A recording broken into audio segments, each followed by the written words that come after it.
Good day, poker peeps. This is Sky with Smart Poker Study. In this video, I'm going to show you how to earn more thin value with your weakest pairs. Let's take a look at this example hand right here. So we hold pocket fives on the button. The cutoff fish open limps, and we know he's a fish because he's running 55/9, and he just open limped in the cutoff. So we ISO raise to 4 big blinds to get them all to ourselves. Both blinds fold, and the limper calls. Now the pot on the flop is 9.4 big blinds, and the flop comes 10 of diamonds, 8 of clubs, 2 of diamonds, making for a possible straight and flush draws as well. Now, we hold third pocket pair with our pocket fives. The fish checks to us, and we bet just 1/3 pot right here for 3 big blinds, and he ends up calling. The pot on the turn is 15.4 big blinds, and the 3 of spades hits, making the board 10, 8, deuce, 3, and still with 2 diamonds. The fish checks to us, and we bet 9 big blinds now, roughly 60% pot or so, and he ends up calling. The river is 33.4 big blinds, that's the size of the pot, and the king of diamonds hits, making the final board 10, 8, deuce, 3, king with 3 diamonds. Now, the fish checks to us, and we just check back right here with our showdown-worthy hand when that draw completes on the river. Now, he turns over the Jack-9 offsuit for flopped open-ender on that 10-8 deuce flop, and he did not complete his draw, so we end up winning that 33.4 big blind pot. So what happened here? Well, we took a thin value line of betting flop, betting turn, and then checking back on the river. Let's dive in and see how this line works to earn you some more value. So how to earn more thin value? First off, you want to be up against a fish, and as we discussed already, 55/9 player. These kinds of players love to continue on flops and turns with any kind of a draw. Their goal is just to make that flush, make that straight, in order to finally start betting for value. These players are totally willing to check and then call every street until that draw completes or doesn't complete. Part 2, you want to have a pair ahead of common draws like those flush draws, open-enders, and even overcards. On this board, that Jack-9, 10, 8, deuce, open-ended, no flush draw, but he does have 1 overcard as well. There's no way a player like this is folding on the flop, probably not on the turn as well, as we just saw.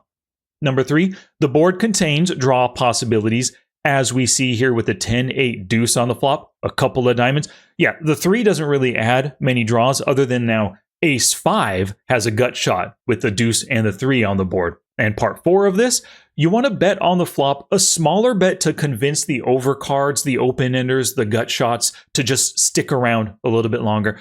And then you want to send the message that you have a strong hand. And if we look back through the hand right here, on the flop, we did exactly that. We bet about 1/3 pot. He stayed in with his open-ender. Now, for a player like this, an open-ender, 1/3 pot, no-brainer to stay in. But when that turn came a 3, didn't improve his hand in any way. We sized it bigger, 9 big blinds into that 15.4 big blinds, sending the message that we got the goods, and he overpaid for his open-ender plus the 1 overcard right here. This is a key element because on that river, you want him to check back, especially if he hit his hand. Him checking back instead of betting into you because you showed that you have a good hand on the turn, he's going to check hoping you bet, and that he's going to plan to come over the top. But when you check behind, you save yourself money in case he hit his draw, in case he ended up turning or rivering a stronger hand. Let's see another hand example of this thin value line. So in this hand, we open raise in the cutoff with pocket 7s to 2.6 big blinds.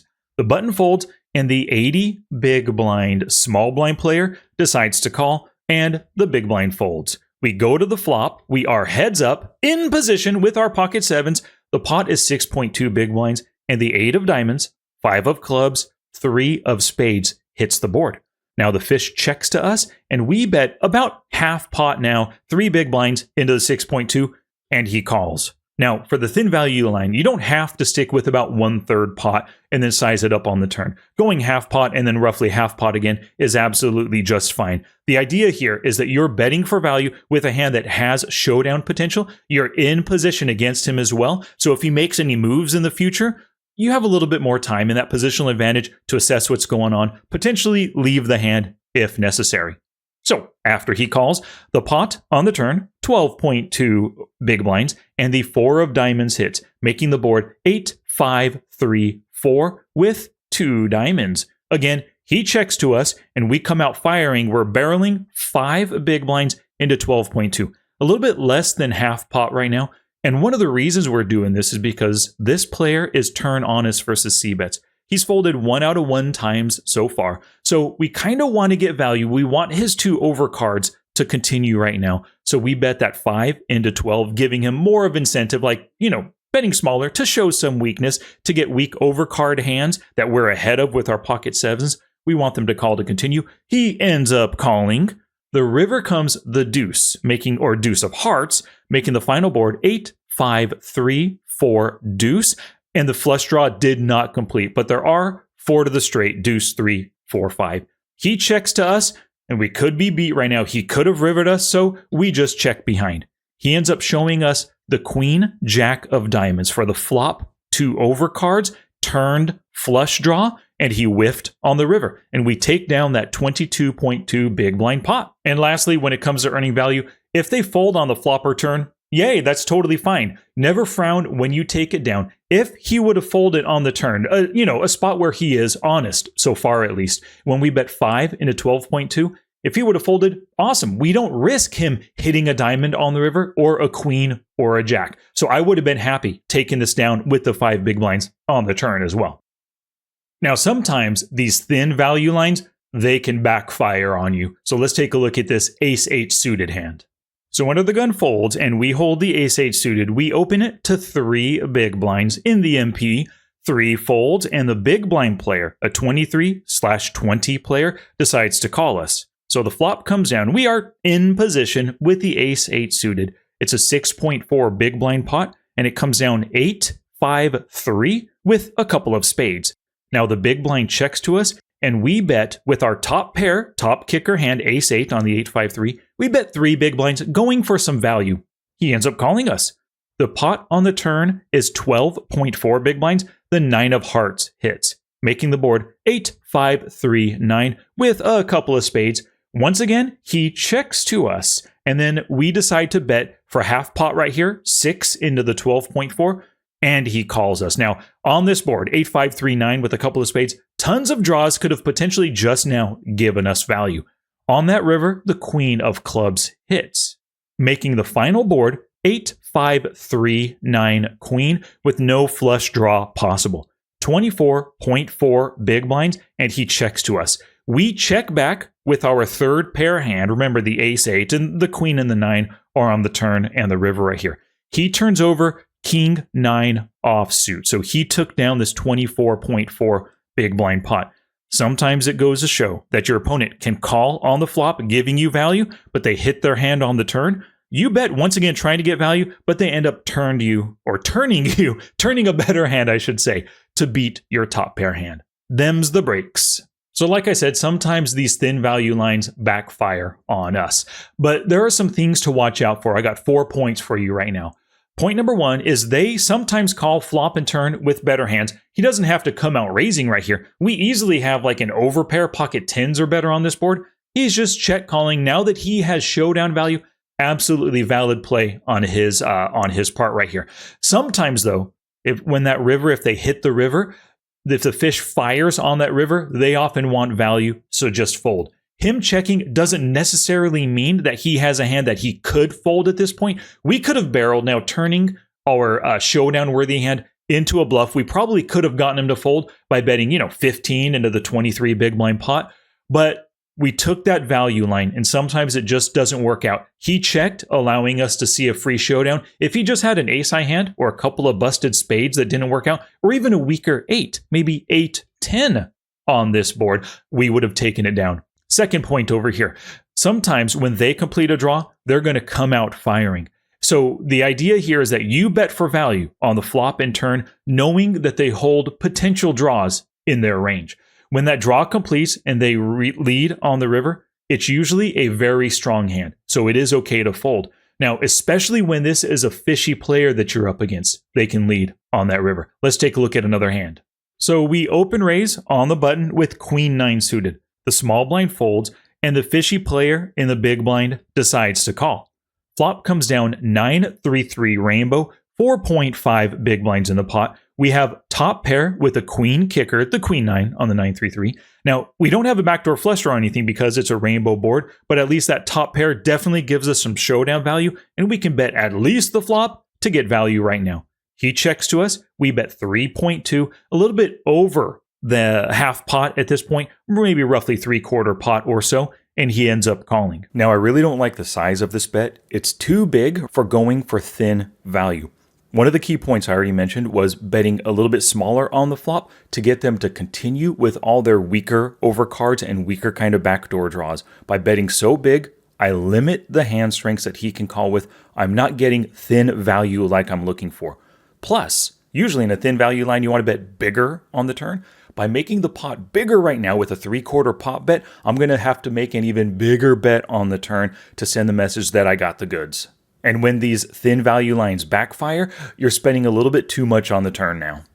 The turn comes the 7 of clubs with a 10.9 big blind pot. Now, it makes the board 9-3-3-7 with 2 clubs, so there's potential flush draws possible. We do have that nice queen 9 though right now.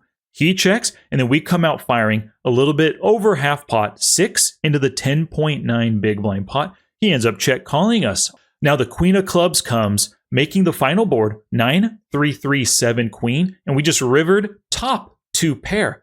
It is a paired board with 3 clubs though. And then what does our opponent do? 22.9 big blind pot.